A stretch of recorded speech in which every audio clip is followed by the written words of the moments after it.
تفاعلكم بنغطي المواضيع الترند، واليوم صرنا احنا جزء من الترند. اللي حصل اننا عرضنا خبر عن قطر وتخفيضات تقدمها على اسعار الخمور. خلونا نسترجع المقطع. ونبقى مع قطر اللي مستعدة تعمل أي شيء لتستقطب الناس والمشجعين لحضور كأس العالم 2022، لدرجة أنها قررت تخفض بعض السلع. بس حذروا أي سلعة تحديداً. خفضوا سعر الخمور بنسبة 30%، وذلك بحسب وكالة بلومبرج الأمريكية.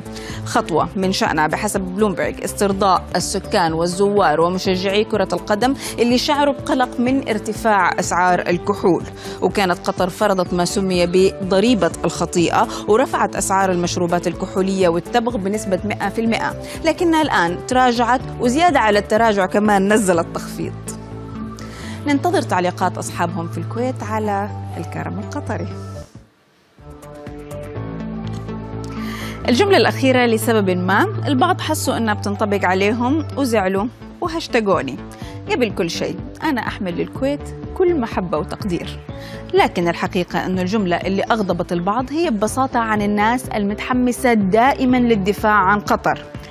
أكرر، عن الناس المتحمسة للدفاع عن قطر. اللي عملته فقط إني طلبت منهم يردوا على الخبر.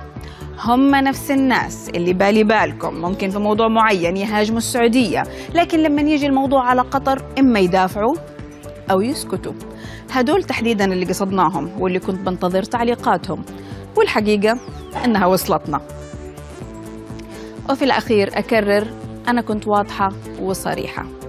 ولو حبينا نعرض لكم 10% بس من التغريدات حول الموضوع حياخد أكثر من ساعة، لكن خلونا ناخد فكرة عن الناس اللي كتبت ضدنا ومثال عن الناس اللي فهمت مقصدنا.